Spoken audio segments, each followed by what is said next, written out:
Welcome everyone, তোমাদের সকলকে current affairs expert YouTube চ্যানেলে স্বাগত। আমি সন্দীপন স্যার। আজকে নতুন ক্লাস, যে ক্লাসে আমি কিছু কারেন্ট অ্যাফেয়ার্সের কোশ্চেন তোমাদের সঙ্গে আলোচনা করব। খুব ভালো করে শুনবে এবং এখানে বেশ কিছু গুরুত্বপূর্ণ কোশ্চেন রয়েছে, যেগুলো আগামী দিনে আমাদের যে 2024-এর ডাব্লিউবিসিএস এর যে নোটিফিকেশন বেরিয়েছে পরীক্ষার জন্য যেমন গুরুত্বপূর্ণ, তেমনি সামনে যে আমাদের সি অর্থাৎ এসএসসি সি এবং ডি এর যে পরীক্ষা হবে সেই পরীক্ষার জন্য কিন্তু খুব গুরুত্বপূর্ণ। এবং আরেকটা জিনিস তোমাদেরকে জানিয়ে রাখি, আমি অনলাইনে কারেন্ট অ্যাফেয়ার্স এবং স্ট্র্যাটেজিকের পার্ট ক্লাস শুরু করেছি। যদি তোমাদের মধ্যে কেউ ইন্টারেস্ট থাকো তাহলে অবশ্যই আমার যে হেল্পলাইন নাম্বার অর্থাৎ 9804076558 এই নাম্বারে যোগাযোগ করতে, এখানে তোমাদেরকে সম্পূর্ণ ডিটেলস ইনফরমেশন আমি দিতে পারবো। এই নাম্বারে যোগাযোগ করো। এই নাম্বারে হোয়াটসঅ্যাপও রয়েছে, হোয়াটসঅ্যাপেও যোগাযোগ করতে। ওকে, তো ফার্স্ট কোশ্চেনে চলে আসি। কি রয়েছে কোশ্চেনটা? বলছে what is the primary objective of Odisha Shaktishree program. অর্থাৎ উড়িষ্যা যে সরকার, তারা একটা প্রোগ্রাম লঞ্চ করেছে। প্রোগ্রামটার নাম কি? শক্তিশ্রী। প্রথমত উড়িষ্যার যিনি মুখ্যমন্ত্রী অর্থাৎ সিএম, তিনি এটা উদ্বোধন করেছে। তাহলে উড়িষ্যার সিএম এর নাম কি? তাহলে মনে রাখবে মোহন, কি নাম বললাম? মোহন চরণ মাঝি।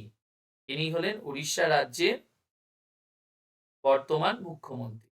তিনি এই প্রোগ্রামটা লঞ্চ করেছে। এই প্রোগ্রামের উদ্দেশ্যটা কি?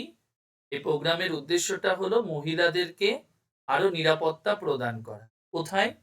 মনে রাখবে, যে সমস্ত মেয়েরা কলেজে অথবা ইউনিভার্সিটিতে পড়াশোনা করে গোটা উড়িষ্যা রাজ্য জুড়ে, সেই সমস্ত কলেজ এবং ইউনিভার্সিটিতে যাতে মেয়েদেরকে আরো বেশি করে নিরাপত্তা প্রদান করা যেতে পারে, তার জন্য এই প্রোগ্রামটা চালু করা হয়েছে।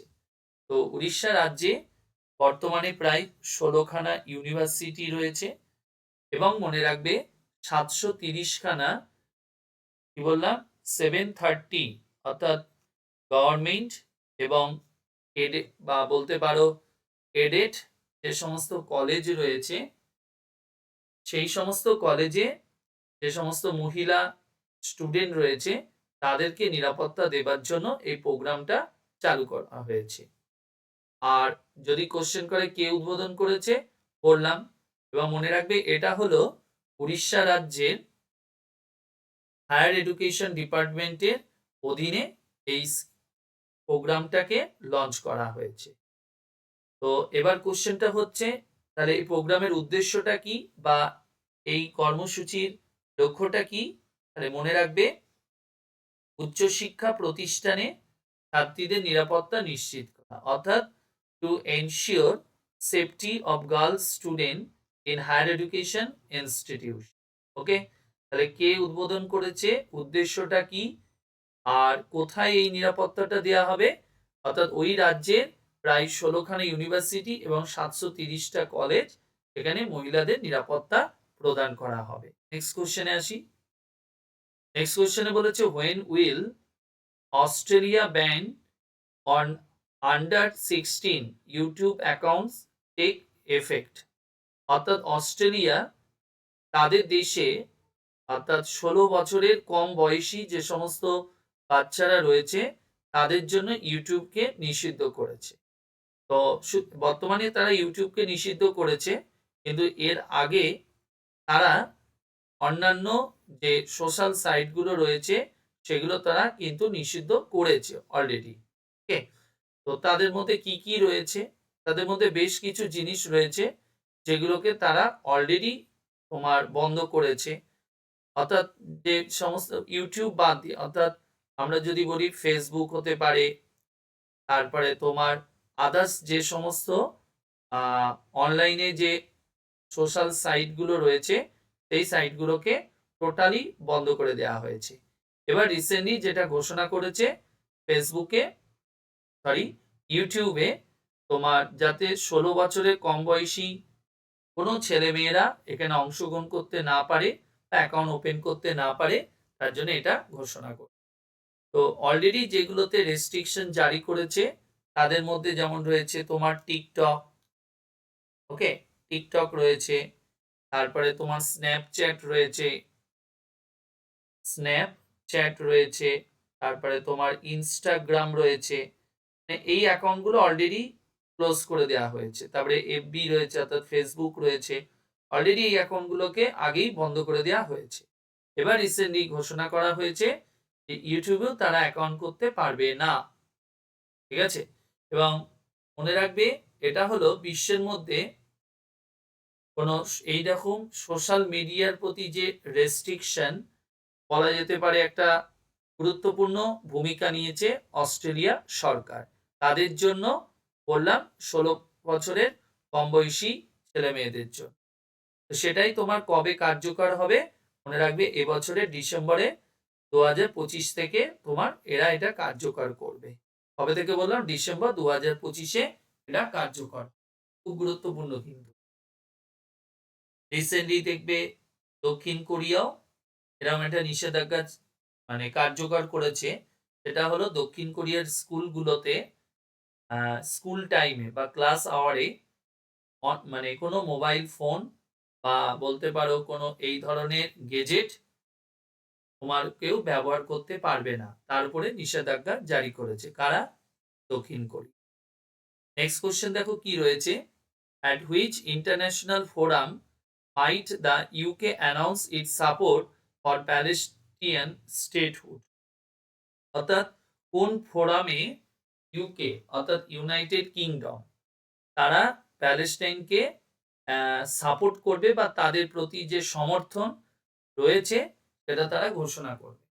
তো সেটা কোন ফোরামে? তাহলে মনে রাখবে ইউনাইটেড নেশন জেনারেল অ্যাসেম্বলি, তারা এটা ঘোষণা করবে। তো মনে রাখবে এটা হলো ইউনাইটেড নেশনের একটা প্রিন্সিপাল অর্গ্যান, মানে এদের যে 6টা প্রিন্সিপাল অর্গ্যান রয়েছে তার মধ্যে এটা একটা। আর এই অর্গানাইজেশনটাকে আমরা আরেকটা নামে বলে থাকি, সেই নামটা কি? মনে রাখবে ওয়ার্ল্ড পার্লামেন্ট। কি নাম বললাম? World parliament. এই নামেও এই অর্গানাইজেশনটাকে বলা হয়ে থাকে। কারণ সারা বিশ্বের পার্লামেন্টের যে সমস্ত অ্যাক্টিভিটি গুলো হয়, একটি দেশের পার্লামেন্টে যে ধরনের কাজ হয়, তো সারা বিশ্বের সেই ধরনের কাজগুলো এই জেনারেল অ্যাসেম্বলিতে হয়ে থাকে। আর জেনারেল অ্যাসেম্বলিতে টোটাল মেম্বার এই মুহূর্তে কত রয়েছে? মনে রাখবে 193 খানা দেশ রয়েছে বা সদস্য রয়েছে। ওকে, তো সেখানেই তারা ঘোষণা করেছে যে তারা প্যালেস্টাইনকে বা তাদের প্রতি যে তাদের সাপোর্ট রয়েছে সেটা ঘোষণা করে। এবং মনে রাখবে এখনো পর্যন্ত বিশ্বে প্রায় 140 খানা দেশ, কতগুলো কান্ট্রি বললাম?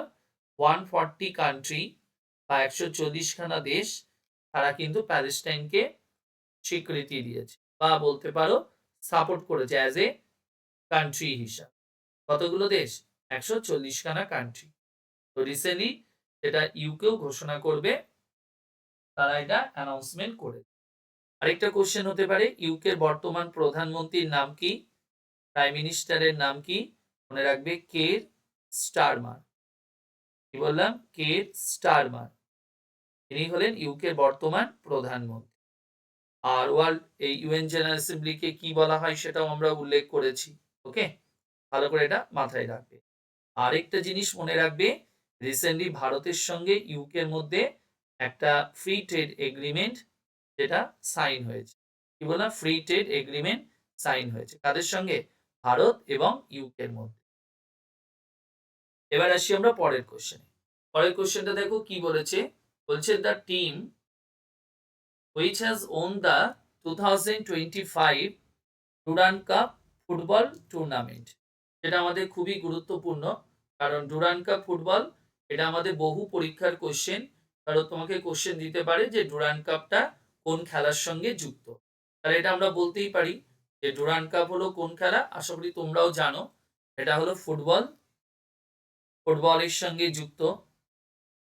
ওকে, এবার মনে রাখবে যে ডুরান্ড কাপ ফুটবলের কথা বলছি, এটা হলো বিশ্বের মধ্যে বা ভারতবর্ষের মধ্যে একটা ওল্ডেস্ট ফুটবল কাপ, এবং ভারতবর্ষের মধ্যে যদি বলা হয় সবচেয়ে প্রাচীনতম ফুটবল কাপ কোনটা, ডুরান্ড কাপকে বলা হয়। ভারতের সবচেয়ে ওল্ডেস্ট ফুটবল টুর্নামেন্ট এবং বিশ্বের মধ্যেও একটা ওল্ডেস্ট বলা যেতে পারে। আর এই টুর্নামেন্টটা কবে চালু হয়েছে, তাহলে মনে রাখবে 1888 সালে টুর্নামেন্টটা চালু হয়েছে এবং এর বয়স কত, প্রায় 137, 137তম ইয়ার্স বয়স হলো, বা 137তম এই খেলাটা অনুষ্ঠিত। আর কি বললাম, ভারতবর্ষের মধ্যে সবচেয়ে ওল্ডেস্ট কোন ফুটবল টুর্নামেন্ট। ওকে, আর এবার কোশ্চেনটা হচ্ছে, এই যে টুর্নামেন্টটা এবছরে ফাইনাল কোথায় হয়েছে, দেখো কি বলেছে, the team which has won the 2025 Durand Cup football tournament defeating, কাকে হারিয়েছে, ডায়মন্ড হারবারকে, in the finals in Kolkata. তাহলে ফাইনাল ম্যাচটা কোথায় হয়েছে, কলকাতাতে হয়েছে, আর সেখানে ডায়মন্ড হারবারকে হারিয়ে কোন দল এই টুর্নামেন্টটা জয়লাভ করেছে। তাহলে মনে রাখবে এটা কারা জিতেছে, তাহলে এবছরের যে টুর্নামেন্টটা Durand Cup tournament, North East United তোমার জয়লাভ করেছে। এবং মনে রাখবে এই দিয়ে নর্থ ইস্ট কবার জয়লাভ করলো, সেকেন্ড টাইম। ওকে, আর এই টুর্নামেন্টটা সবচেয়ে বেশি বার কোন দল জয়লাভ করেছে, আর নামটা মনে রাখবে, মোহনবাগান। কি নাম বললাম, মোহনবাগান, যারা কিনা এই টুর্নামেন্ট সবচেয়ে বেশি বার জয়লাভ করেছে। এটা কতবার, 17 বার, 17। ওকে, তাহলে কতবার জয়লাভ করেছে, 17 বার এই টুর্নামেন্টে জয়লাভ করেছে। আর এই বছরে নর্থ ইস্ট ইউনাইটেড, আর এই দিয়ে সেকেন্ড টাইম। আর এটা কবে শুরু হয়েছিল এই টুর্নামেন্ট, এই 1888, আর এই দিয়ে 137 বছর পূর্ণ হলো এই খুব ভালো করে মাথায় রাখবে এই টুর্নামেন্টটা। নেক্সট কোশ্চেন দেখো আমাদের কি রয়েছে, বলছে the Indian state which has become the first in the country to achieve 100% digital literacy. অর্থাৎ এখানে কি করেছে, 100% তোমার ডিজিটাল যে লিটারেসি ভারতবর্ষের কোন রাজ্য, এটা খুবই গুরুত্বপূর্ণ। তারা বলতে পারো আমাদের দেশে ম্যাক্সিমাম জিনিস প্রথম দিকে তারা স্থান পায়, তো সেই দেশ, সেই রাজ্য, মানে সেই রাজ্যটার নাম কি, রাজ্যটার নাম হলো কেরালা। ঠিক আছে, কেরালা হলো ভারতের প্রথম রাজ্য যারা কিনা 100% ডিজিটাল লিটারেসি, অর্থাৎ ডিজিটাল দিক থেকে বা ডিজিটাল যে সাক্ষরতা সেটা অর্জনে তারা সম্পূর্ণ, মানে 100% যেটা কমপ্লিট করেছে। ওকে, আর তাহলে এটা কোন রাজ্য বললাম, তাহলে মনে রাখবে কেরল রাজ্য।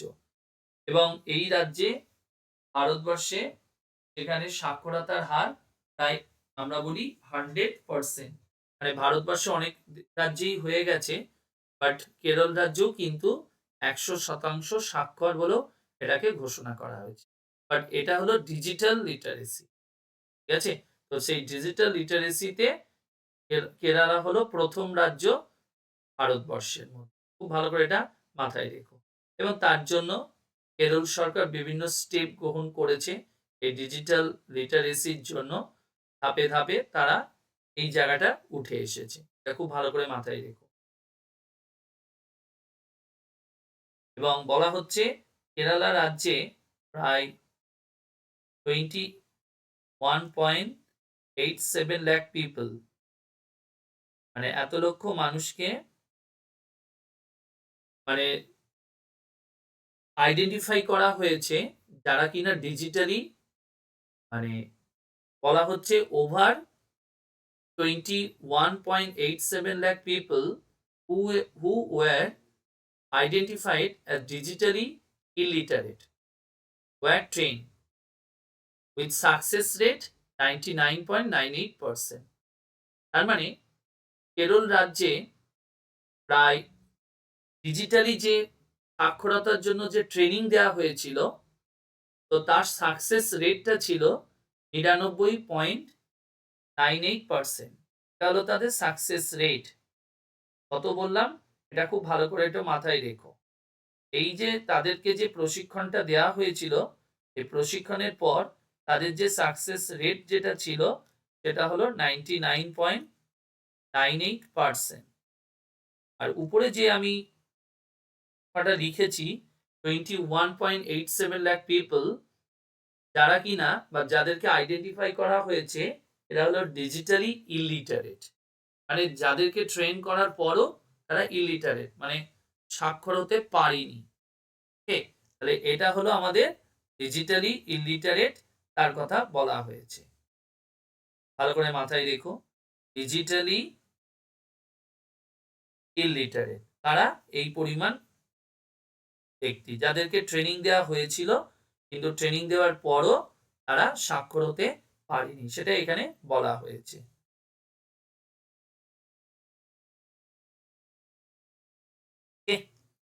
আসি এবার পরের কোশ্চেনে।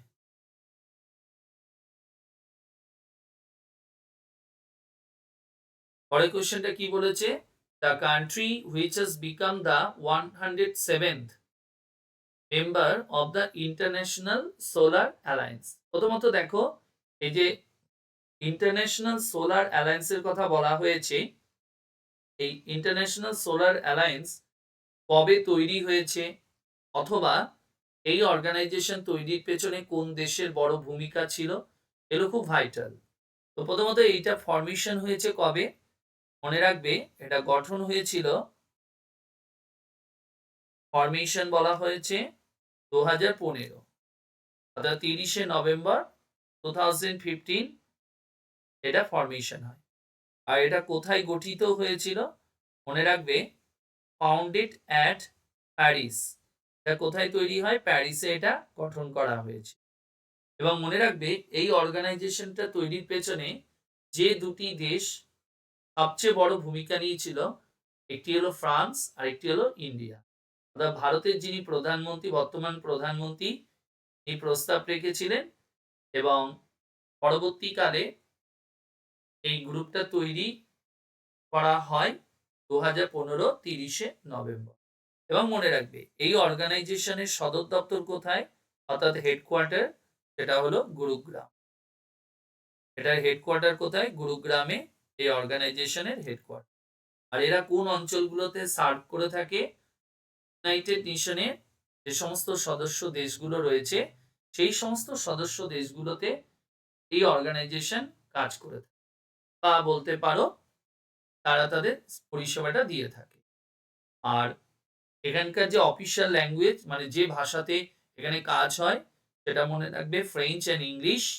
এবং তার বর্তমান যে ডাইরেক্টর জেনারেল রয়েছে, মনে রাখবে আশিস খান্না, তিনি হলেন এখনকার ডাইরেক্টর জেনারেল।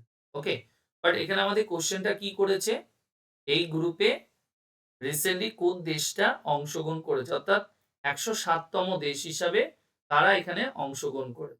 তাহলে মনে রাখবে কোন দেশটা অংশগ্রহণ করেছে, এটা হলো মলডোভা। কি নাম বললাম, মলডোভা, এই দেশটা এই গ্রুপে অংশগ্রহণ করেছে, অর্থাৎ বি আনসার। ওকে, তো এই হলো আজকে আমাদের ক্লাস। আশা করি তোমরা বুঝতে পেরেছো। যদি ক্লাস সংক্রান্ত কোনো বিষয়ে কোনো কোশ্চেন থাকে তাহলে অবশ্যই হেল্পলাইনে যোগাযোগ করতে পারো বা কমেন্ট বক্সে কমেন্ট করতে।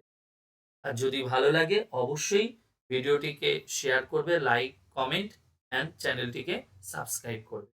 সকলে ভালো থেকো, বাই।